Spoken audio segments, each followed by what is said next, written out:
आज मैं आपके लिए एक और फुली फंडेड स्कॉलरशिप हमेशा की तरह। इसके अंदर आप किस तरीके से अप्लाई कर सकते हो स्टेप बाय स्टेप आपको बताऊंगा। आपने किस तरीके से अकाउंट को क्रिएट करना है, कौन कौन से डॉक्यूमेंट्स आपको चाहिए, यहाँ पर आपको कौन कौन से बेनिफिट्स देखने को मिलेंगे। और आपको बताता जाऊँ कि यहाँ पर अप्लाई करने की भी कोई फीस नहीं है, आप फ्री ऑफ कॉस्ट यहाँ पर एप्लीकेशन को सबमिट करोगे। तो चलते हैं अपनी वीडियो की तरफ और देखते हैं किस तरीके से आपने यहाँ पर अप्लाई करना है। अगर अभी तक YouTube channel study abroad with Arbaaz को सब्सक्राइब नहीं किया तो काइंडली सब्सक्राइब कर दें और बेल आइकन को लाजमी प्रेस करें ताकि आप लेटेस्ट अपॉर्चुनिटी को मिस ना करें। बिस्मिल्लाहिर्रहमानिर्रहीम। वीडियो को स्टार्ट करते हैं। आपने वीडियो को लास्ट तक देखना है। अगर आपने वीडियो को स्किप किया तो मेरी जिम्मेदारी नहीं होगी, मैं आपको पहले बता रहा हूँ। King Fahd University scholarship 2024 fully funded scholarship है। यहाँ पर आपको स्कॉलरशिप समरी के अंदर मैं बता देता हूँ कि लेवल ऑफ स्टडी मास्टर और पीएचडी के स्टूडेंट्स अप्लाई कर सकते हैं। इंस्टीट्यूशन का नेम, फुल नेम मैं आपको बता देता हूँ, king Fahd university of petroleum and minerals, जिसे अगर शॉर्ट में कहें तो KFUPM यूनिवर्सिटी का नाम है। इसके अलावा स्टडी इन सऊदी अरेबिया के अंदर आपको पढ़ने का मौका मिल रहा है। इसके बाद एप्लीकेशन कब से स्टार्ट हुई है? 23 नवंबर 2025 से एप्लीकेशन स्टार्ट हुई है। रिसेंटली यहाँ पर एप्लीकेशन को ओपन किया गया है। डेडलाइन की बात की जाए तो 10 जनवरी 2026 तक आप यहाँ पर अप्लाई कर सकते हो। इसके बाद बात करते हैं कि किंग फाहद यूनिवर्सिटी के अंदर आपको कौन कौन से प्रोग्राम देखने को मिलेंगे। वो मैं आपको थोड़ी देर तक वेबसाइट के ऊपर दिखाऊंगा कि कौन कौन से प्रोग्राम ऑफर हो रहे हैं। इसके बाद स्कॉलरशिप कवरेज की बात की जाए तो किंग फाहद यूनिवर्सिटी स्कॉलरशिप के अंदर आपको कौन कौन से बेनिफिट्स देखने को मिलेंगे। सबसे पहला बेनिफिट है कि फुल ट्यूशन फीस कवर की जाएगी। दूसरा बेनिफिट है मंथली स्टाइपेंड दिया जाएगा लिविंग एक्सपेंस को कवर करने के लिए। फर्निश्ड एयर कंडीशनर आपको अपार्टमेंट दिया जाएगा जिसके अंदर आप रहोगे। उसके बाद मेडिकल कवरेज की बात की जाए तो जितने भी आपके मेडिकल एक्सपेंस होंगे वो कवर किए जाएंगे। इसके बाद फ्री टेक्स्ट बुक्स, आपके एक्सपेंस जितने भी होंगे बुक्स को खरीदने के, वो भी यहाँ पर कवर किए जाएंगे। सब्सिडाइज मील दिया जाएगा आपको यूनिवर्सिटी के अंदर। इसके अलावा ये कि आपकी स्टडी के दौरान जो प्रोजेक्ट्स होते हैं उनके ऊपर जितना भी एक्सपेंस आएगा वो भी यूनिवर्सिटी कवर करेगी, स्कॉलरशिप जो आपको देगी। इसके बाद ये कि एयर टिकट भी आपको दिया जाएगा ताकि आपके आने जाने के जितने भी एक्सपेंस हैं वो कवर किए जाएं। फिर उसके बाद यहाँ पर मैं आपको बता देता हूँ एलिजिबिलिटी क्राइटेरिया के बारे में कि आपने किस तरीके से एलिजिबिलिटी क्राइटेरिया को पूरा करना है। अब आपको यहाँ पर एलिजिबिलिटी क्राइटेरिया के अंदर रिक्वायर्ड लैंग्वेज के अंदर इंग्लिश का क्राइटेरिया देखने को मिल रहा है, जो कि हर यूनिवर्सिटी और हर स्कॉलरशिप के अंदर आपको देखने को मिलेगा। जिसके अंदर आपने आइल्स का जो बैंड है वो तकरीबन आपने 6 प्रोवाइड करना है 9 में से। इसके बाद एलिजिबल कंट्री की बात कर लेते हैं कि यहाँ पर तमाम दुनिया के कंट्रीज के लोग अप्लाई कर सकते हैं। अगर आपने 4 इयर्स की बैचलर्स को मुकम्मल किया हुआ है तब आप मास्टर्स के लिए अप्लाई कर सकते हो। उसके बाद पीएचडी के लिए आपको मास्टर्स की डिग्री चाहिए होगी 2 साल की। तो इस तरीके से आपने यहाँ पर एलिजिबिलिटी क्राइटेरिया को मुकम्मल करना है। आगे देखते हैं कि क्या हमें पोर्टल वाकई अलाउ करेगा कि हम MOI की बेस के ऊपर अप्लाई कर सकते हैं या नहीं। इसको देखने के लिए आपको पोर्टल के ऊपर जाकर देखना पड़ेगा कि वहाँ पर ऑप्शन प्रोवाइड कर रहे हैं या नहीं। स्टूडेंट्स स्क्रॉल डाउन करते हैं इसी PDF को और देखते हैं यहाँ पर आगे क्या स्टेप है। अब आपने यहाँ पर मिनिमम GPA की रिक्वायरमेंट को पूरा करना है। अगर आप स्कॉलरशिप के लिए अप्लाई करना चाह रहे हो तो आपको 3 GPA चाहिए होगा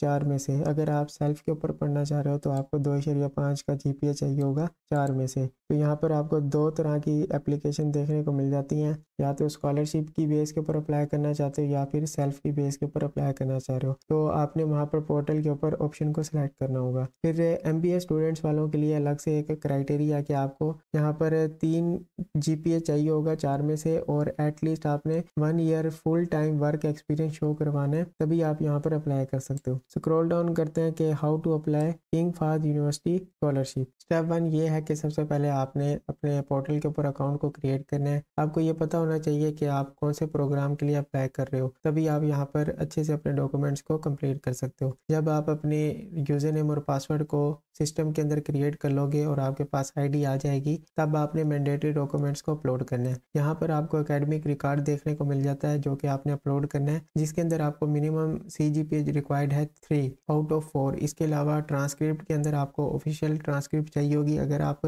मास्टर्स के लिए अप्लाई कर रहे हो तो आप आपने बैचलर्स की डिग्री को अपलोड करना है। अगर आप PhD के लिए अप्लाई कर रहे हो तो आपने मास्टर्स की डिग्री को अपलोड करना है। इसके बाद डिग्री सर्टिफिकेट चाहिए होगा आपको उसी हिसाब से। अगर आप मास्टर्स के लिए अप्लाई कर रहे हो तो BS का आपने डिग्री अपलोड करना है। अगर आप PhD के लिए अप्लाई कर रहे हो तो आपने मास्टर्स की डिग्री को अपलोड करना है। इसके अलावा ये कि पर्सनल ऐसे आपको चाहिए होगा SOP कि आप यहाँ पर क्यों अप्लाई कर रहे हो, उस हिसाब से आपने अपना इंटरेस्ट शो करना है। इसके बाद आपको ID प्रूफ चाहिए होगा, copy of your passport if international, तो आपने यहाँ पर कॉपी ऑफ पासपोर्ट अपलोड करनी है। अगर आप सऊदी अरब से अप्लाई कर रहे हो तो फिर आपको अकामा अपलोड करना पड़ेगा, जिसे रेजिडेंस परमिट कहते हैं। उसके बाद रिकमेंडेशन लेटर्स की बात की जाए तो आपको यहाँ पर 3 रिकमेंडेशन लेटर्स चाहिए होंगे, जो कि ऑनलाइन आपने प्रोवाइड करने हैं, यानी कि प्रोफेसर्स की डिटेल वो आपकी बिहाफ के ऊपर आपके लेटर को अपलोड करेंगे। इसके अलावा GMAT का स्कोर चाहिए आपको सिर्फ MBA प्रोग्राम के लिए, मास्टर बिजनेस एडमिनिस्ट्रेटिव प्रोग्राम के लिए आपको GMAT का स्कोर चाहिए। इसके अलावा आपको किसी और प्रोग्राम के लिए GMAT नहीं चाहिए। स्टूडेंट्स, इस तरीके से आपने इन तमाम रिक्वायरमेंट्स को देखना है। रिक्वायर्ड डॉक्यूमेंट्स जो जो आपको चाहिए वो आपने यहाँ पर अपलोड करने हैं। इसके अलावा आप चलते हैं ऑफिशियल वेबसाइट के ऊपर, king Fahd university of petroleum and minerals के ऊपर। तो ये college of graduate and interdisciplinary studies है। यहाँ पर आप देख सकते हो कि यहाँ पर आपको स्कॉलरशिप अमाउंट के बारे में बता रहे हैं कि आपको यहाँ पर फ्री ट्यूशन फीस और ये सारा कुछ, जो कि मैं आपको कवर कर चुका हूँ पहले ही। इसके बाद अदर बेनिफिट्स के अंदर भी आप यहाँ पर देख सकते हो। तो ये सारी चीज़ें आपने लिंक के ऊपर आकर पढ़ लेनी है। स्टूडेंट्स, एक चीज़ आप यहाँ पर नोट कर सकते हो, आपको अदर बेनिफिट्स और स्कॉलरशिप बेनिफिट्स के बारे में बताया गया, लेकिन ये नहीं बताया गया कि आपको कितना स्टाइपेंड दिया जाएगा। तो ऑफिशियली यहाँ पर इन्होंने नहीं मेंशन किया, तो मैं भी आपको नहीं बता सकता कि कितना स्टाइपेंड मिलेगा, लेकिन इतना होगा कि आपका लिविंग एक्सपेंस और ये सारा एक्सपेंस जितने भी हैं वो कवर हो जाएंगे। इसके अलावा आप यहाँ पर आप ट्यूशन फीस स्ट्रक्चर को देख सकते हो। अगर आप सेल्फ स्पॉन्सर्ड हो तो आपने यहाँ पर ये स्ट्रक्चर देख लेना है और इन रिक्वायरमेंट्स को अच्छे तरीके से पढ़ लेना है। फिर उसके बाद अब बात कर लेते हैं कि आपको यहाँ पर कौन कौन से प्रोग्राम देखने को मिलेंगे। डिस्क्रिप्शन में इसका लिंक होगा, आपने यहाँ पर आना है और यहाँ पर आपको ये सारे प्रोग्राम देखने को मिलेंगे मास्टर और PhD के। तो स्क्रॉल डाउन करके मैं आपको यहाँ पर वीडियो में दिखा रहा हूँ। अगर आपका यहाँ पर प्रोग्राम ऑफर हो रहा है तो आपने यहाँ पर लाजमी अप्लाई करना है। यहाँ पर अप्लाई करने की कोई भी फीस नहीं है। तो इस तरीके से आपने यहाँ पर प्रोग्राम को देख लेना है। अब इसके बाद बात कर लेते हैं कि आपने अप्लाई कैसे करना है। अप्लाई के लिए आपने अप्लाई नाउ के ऊपर आना है, लिंक आपको डिस्क्रिप्शन में मिल जाएगा। अब आप यहाँ पर देख सकते हो MS thesis based and PhD programs available हैं। उसके बाद MS प्रोग्राम प्रोजेक्ट बेस्ड जो कि क्लोज है, लेकिन 4 जनवरी 2026 को ओपन होने वाले हैं। अगर आप इसके बाद वीडियो देख रहे हो और 4 जनवरी आ गई है तब आप यहाँ पर भी अप्लाई कर पाओगे। इसके बाद ये कि आप मास्टर्स प्रोग्राम के अंदर देखोगे यहाँ पर business administration engineering in sustainable and renewable energy के ऊपर अप्लाई कर सकते हो। स्टूडेंट्स, अब आप यहाँ पर अप्लाई नाउ के ऊपर क्लिक करोगे अपने अकॉर्डिंग जिस प्रोग्राम के लिए आप अप्लाई करना चाह रहे हो। तो मैं यहाँ पर MS थीसिस बेस्ड और PhD थीसिस बेस्ड के ऊपर अप्लाई करना चाह रहा हूँ, तो मैंने यहाँ पर अप्लाई के ऊपर क्लिक कर देना है। जैसे ही अप्लाई के ऊपर क्लिक करूंगा तो मेरे सामने यहाँ पर एक पोर्टल ओपन होगा। याद रखिएगा इसकी डेडलाइन 10 जनवरी है, तो आप यहाँ पर 10 जनवरी से पहले पहले अप्लाई करोगे। अब आपसे यहाँ पर ये पूछ रहा है फॉर एप्लीकेंट्स, आपने यहाँ पर ईमेल एड्रेस और पासवर्ड देने हैं अगर आपके पास अकाउंट है। अगर आपके पास अकाउंट नहीं है तो आपने यहाँ पर don't have account create one के ऊपर क्लिक कर देना है। जैसे ही इसके ऊपर क्लिक करोगे आपके सामने यहाँ पर अकाउंट डिटेल्स आ जाएंगी, जिसके अंदर ईमेल, कंफर्म ईमेल, उसके बाद पासवर्ड, कंफर्म पासवर्ड, उसके बाद फर्स्ट नेम, लास्ट नेम, उसके बाद आपने फ़ोन नंबर देना है। यहाँ से आपने अपना कंट्री चूज़ कर लेना है जिस कंट्री से आप अप्लाई करना चाह रहे हो। मैं पाकिस्तान सेलेक्ट कर लेता हूँ। इसके बाद नेशनैलिटी आपने बता देनी है, P प्रेस करोगे, पाकिस्तान पे आओगे, एंटर कर देना है। इस तरीके से आपने यहाँ पर अपने हिसाब से जेंडर को सिलेक्ट करना है और यहाँ पर आपने सबमिट के ऊपर क्लिक करना है जब आप सारी इन्फॉर्मेशन को डाल दोगे। तो मैं जल्दी से यहाँ पर इन्फॉर्मेशन को डालकर सबमिट करता हूँ। स्टूडेंट्स, मैंने यहाँ पर अपनी इन्फॉर्मेशन डाल दिया, मैं सबमिट के ऊपर क्लिक कर रहा हूँ। जैसे ही सबमिट के ऊपर क्लिक करेंगे ये थोड़ा सा वेट करेगा। अब आपको यहाँ पर एक ईमेल एड्रेस रिसीव हो जाएगा आपकी ईमेल पर, तो आपने उसको रिफ्रेश करके देखना है कि आपको वो लिंक रिसीव हुआ है या नहीं। स्टूडेंट, जैसे ही अकाउंट को क्रिएट कर लोगे उसके बाद आपने लॉगिन के ऊपर क्लिक करना है। जैसे ही लॉगिन के ऊपर क्लिक करोगे आपके सामने डैशबोर्ड ओपन हो जाएगा। अब यहाँ पर आपको ये देखने को मिल जाएगा कि इस तरीके से डैशबोर्ड है। अब आपने यहाँ पर व्यू प्रोग्राम के ऊपर क्लिक कर देना है, व्यू अवेलेबल प्रोग्राम के ऊपर। जैसे ही अवेलेबल प्रोग्राम के ऊपर क्लिक करोगे आपको यहाँ पर डेडलाइन भी शो कर रहा है, 10 जनवरी 2026 से पहले आपने अप्लाई करना है। आपने अप्लाई के ऊपर दोबारा क्लिक करना है। यहाँ पर आपके सामने एप्लीकेशन ओपन हो गई है। अब आप यहाँ पर देख सकते हो आपने डिग्री को सिलेक्ट करना है जिसके अंदर आप अप्लाई करना चाह रहे हो। तो मैं यहाँ पर master of science thesis based के ऊपर क्लिक कर देता हूँ, MS। उसके बाद स्कॉलरशिप के बारे में पूछेगा पूछेगा कि आपको स्कॉलरशिप चाहिए या नहीं। स्कॉलरशिप के लिए आपने इसके ऊपर क्लिक करना है। यहाँ पर आपको डिफरेंट ऑप्शन देखने को मिल जाएंगे, self sponsored, educational sector sponsored, non educational sector sponsored, local scholarship, self sponsored या इसके बाद इंटरनेशनल स्कॉलरशिप। आपने यहाँ पर इंटरनेशनल स्कॉलरशिप को सिलेक्ट करना है। जैसे ही सिलेक्ट करोगे अब आप यहाँ पर नोट कर सकते हो कि सिर्फ ऑफर्ड प्रोग्राम्स के अंदर बिजनेस स्टडीज का प्रोग्राम ऑफर हो रहा है स्कॉलरशिप के अंदर। हालांकि इनकी अपनी वेबसाइट के ऊपर यहाँ पर डिफरेंट प्रोग्राम्स की लिस्ट दी गई है जिसके अंदर ये कह रहे थे कि स्कॉलरशिप ऑफर की जाएगी, लेकिन अब पता नहीं पोर्टल के ऊपर ये सिर्फ एक प्रोग्राम को क्यों शो कर रहे हैं। वीडियो के अंदर जितनी भी बातें बता रहा हूँ बिल्कुल ट्रांसपेरेंट रहकर बता रहा हूँ ताकि आपको यहाँ पर कोई मुश्किल पेश ना आए। अगर आप बिजनेस स्टडीज के अंदर अप्लाई करना चाहते हो तब आप यहाँ पर स्कॉलरशिप के लिए अप्लाई कर सकते हो, लेकिन अगर आप किसी और प्रोग्राम के लिए अप्लाई करना चाह रहे हो तो मास्टर के अंदर कोई और प्रोग्राम स्कॉलरशिप के अंदर ऑफर नहीं हो रहा। इस चीज़ का आपने लाजमी ख्याल करना है। इसके बाद अगर मास्टर्स के अलावा पीएचडी की बात की जाए तो पीएचडी को सिलेक्ट करेंगे तो यहाँ पर देख लेते हैं कौन कौन से प्रोग्राम ऑफर हो रहे हैं। तो जैसे ही इंटरनेशनल स्कॉलरशिप के ऊपर क्लिक करते हैं तो आपको यहाँ पर डिफरेंट प्रोग्राम देखने को मिल जाएंगे पीएचडी के अंदर। इसके अलावा यहाँ पर आप डायरेक्ट पीएचडी के लिए भी अप्लाई कर सकते हो। तो यहाँ पर डिफरेंट प्रोग्राम्स हैं, आपने उस हिसाब से प्रोग्राम को सिलेक्ट कर लें। अच्छा, मैं आपको यहाँ पर ये सिलेक्ट करके दिखाता हूँ, फिर हम देखते हैं कि यहाँ पर कौन कौन से प्रोग्राम ऑफर हो रहे हैं पीएचडी के अंदर। फिर उसके बाद हम इस ऑप्शन को भी सिलेक्ट करके देखेंगे कौन कौन से प्रोग्राम ऑफर हो रहे हैं। तो मैं इस वाले को सिलेक्ट करके सेव एज कंटिन्यू करता हूँ। जैसे ही इसको कंटिन्यू करेंगे आप यहाँ पर देख लेते हैं कौन कौन से मेजर्स हमें देखने को मिलेंगे। आप इसके ऊपर क्लिक करोगे तो अब आप यहाँ पर देख सकते हो पीएचडी वालों के लिए ये तमाम मेजर्स ऑफर हो रहे हैं। अगर आपका मेजर इसमें से कोई एक है तो आप यहाँ पर लाजमी अप्लाई करें। तो मैं यहाँ पर कंप्यूटर साइंस को फिलहाल सेलेक्ट कर लेता हूँ। फिर उसके बाद यहाँ पर स्क्रॉल डाउन करके देखते हैं। अब आपको यहाँ पर कुछ भी देखने को नहीं मिल रहा तो आप इसको एज इट इज रहने दोगे। अच्छा, सबमिट करने से पहले हम डायरेक्ट पीएचडी के बारे में देख लेते हैं कि उसके अंदर कौन कौन से मेजर्स ऑफर हो रहे हैं। तो मैं बैक जाऊँगा डिग्री स्कॉलरशिप वाले सेशन के ऊपर। तो यहाँ पर मैं आकर पीएचडी डायरेक्ट को सिलेक्ट कर लेता हूँ। जैसे ही इसको सिलेक्ट करेंगे और इंटरनेशनल स्कॉलरशिप को सिलेक्ट करने के बाद सबमिट के ऊपर क्लिक करेंगे। अब देखते हैं कि डायरेक्ट पीएचडी के अंदर कौन कौन से प्रोग्राम ऑफर हो रहे हैं। सेव एज कंटिन्यू करते हैं। सेव एज कंटिन्यू करने के बाद डायरेक्ट पीएचडी के अंदर मेजर्स को देख लेते हैं। तो डायरेक्ट पीएचडी के अंदर ये मेजर्स ऑफर हो रहे हैं। आप यहाँ पर इन मेजर्स को देख सकते हो। अगर आपका इन मेजर्स में से कोई एक प्रोग्राम ऑफर हो रहा है तब आप यहाँ पर उसको सिलेक्ट कर सकते हो। फिर उसके बाद आपने यहाँ पर सबमिट के ऊपर क्लिक करना है। उसके बाद मेजर सिलेक्ट करने के बाद यहाँ पर आपने अपने हिसाब से अपनी फील्ड को सिलेक्ट कर लेना है। अगर आप सॉफ्टवेयर इंजीनियरिंग करना चाह रहे हैं या फिर आप एल्गोरिदम एंड एप्लीकेशन के अंदर अप्लाई करना चाह रहे हैं, इसी तरीके से हर मेजर के अंदर आपको डिफरेंट प्रोग्राम देखने को मिल जाएंगे। तो मैं यहाँ पर सॉफ्टवेयर इंजीनियरिंग को सिलेक्ट कर लेता हूँ। उसके बाद सेव एज कंटिन्यू करता हूँ। सेव एंड कंटिन्यू करने के बाद अब आपके पास यहाँ पर डिफरेंट ऑप्शन आ रहे हैं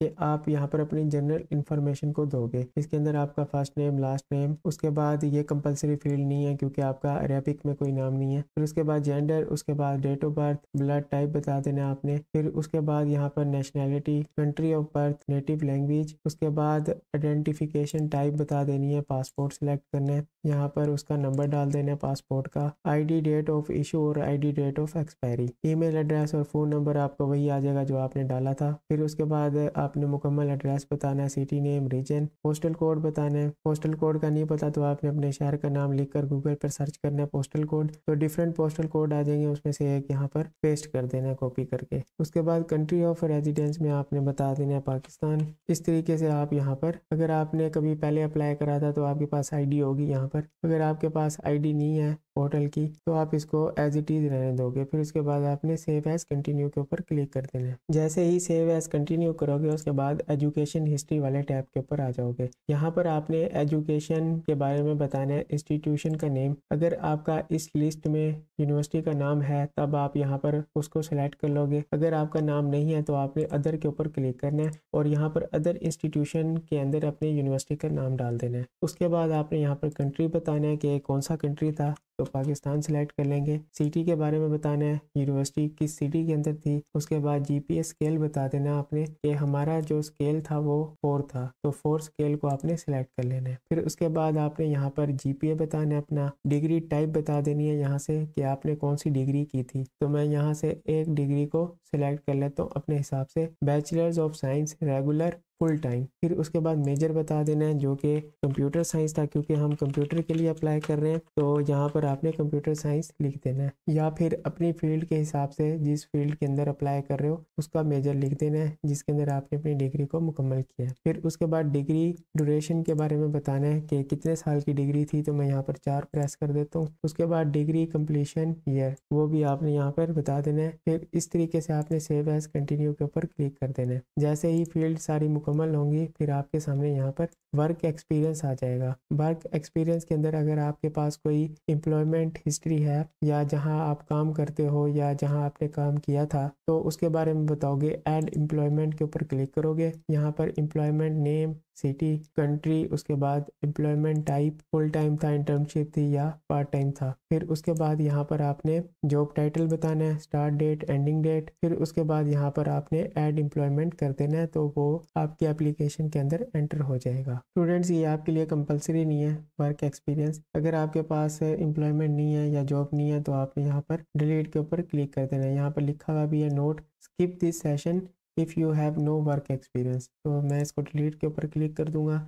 उसके बाद आपने यहाँ पर सेव एंड कंटिन्यू के ऊपर क्लिक करना है। जैसे ही इसके ऊपर क्लिक करोगे अब ये आपसे पूछेगा आपको कहाँ से पता चला, तो आपने यहाँ पर बता देना है referred by uh social media platform. इसके ऊपर क्लिक करोगे, यहाँ पर स्टडी अब्रॉड विद अरबाज लिख देना, तो इस तरीके से ये भी आप रेफरल डाल दोगे। उसके बाद टेस्ट के ऊपर आओगे। जैसे ही टेस्ट के ऊपर आओगे अब यहाँ पर आपको टेस्ट टाइप देखने को मिल जाएगा, आइल्स टेस्ट, इसके बाद टोफल टेस्ट, या आपने इसमें से कोई एक टेस्ट दे देना है अगर आपके पास है। तो मैं यहाँ पर आइल्स का टेस्ट सिलेक्ट करता हूँ और यहाँ पर अपलोड कर दूंगा जो मेरा ऑफिशियल आइल्स का टेस्ट होगा। फिर उसके बाद आपने सेव एज कंटिन्यू करना है या सेव एंड कंटिन्यू करना है। फिर उसके बाद आपने यहाँ पर CV, स्टेटमेंट ऑफ पर्पस, अपना यहाँ पर पासपोर्ट और BS ट्रांसक्रिप्ट अपलोड करनी है। स्टूडेंट्स आपको समझाने के लिए यहाँ पर मैंने अपनी फाइल को सिलेक्ट कर लिया। अगर CV है तो CV अपलोड करना है, स्टेटमेंट ऑफ पर्पस है तो statement of purpose, ID document है तो ID डॉक्यूमेंट, और उसके बाद आपका BS ट्रांसक्रिप्ट है तो BS ट्रांसक्रिप्ट उसी नाम से आपने अपलोड करनी है। ये मैंने आपको समझाने के लिए यहाँ पर अपलोड कर दिया। उसके बाद सेव एंड कंटिन्यू के ऊपर क्लिक करेंगे। जैसे ही सेव एंड कंटिन्यू के ऊपर क्लिक करेंगे तो ऑप्शनल डॉक्यूमेंट्स के ऊपर आप आ जाओगे। अब आपको यहाँ पर दो ऑप्शन देखने को मिल रहे हैं, एक मिसलेनियस डॉक्यूमेंट का और दूसरा BS डिग्री सर्टिफिकेट। अगर आपके पास कोई सपोर्टिव डॉक्यूमेंट है तो आप यहाँ पर अपलोड कर दोगे पहले ऑप्शन के अंदर। अगर आपके पास BS डिग्री है तो आप BS डिग्री यहाँ पर अपलोड कर दोगे। होता यह है कि जो फ्रेश ग्रेजुएट होते हैं उनके पास डिग्री नहीं होती, ट्रांसक्रिप्ट तो उन्हें मिल जाती है रिजल्ट आने के बाद कुछ हफ्तों में, लेकिन BS डिग्री मिलने के लिए आपको कम से कम 2 से 3 साल इंतज़ार करना पड़ता है। अगर आप नॉर्मल के लिए अप्लाई करते हो तो वो यूनिवर्सिटी आपको खुद प्रोवाइड करती है। अगर आप अर्जेंट बेस के ऊपर अप्लाई करना चाह रहे हो तो कम से कम आपको 1 महीना या 1.5 महीना चाहिए होता है अर्जेंट प्रोसेस के लिए। आप यूनिवर्सिटी जाकर अप्लाई करते हो तब आपकी 1-1.5 महीने के अंदर यूनिवर्सिटी डिग्री इशू करती है अर्जेंट बेस के ऊपर, और उसकी फ़ीस भी तकरीबन हर यूनिवर्सिटी के हिसाब से अलग है, तो तकरीबन 10,000 रुपये कास्ट आ जाती है। उसके बाद आप यहाँ पर सेव एज कंटिन्यू करोगे। जैसे ही सेव एज कंटिन्यू करोगे अब आपने यहाँ पर रिकमेंडर 1 और रिकमेंडर 2 यहाँ पर उनका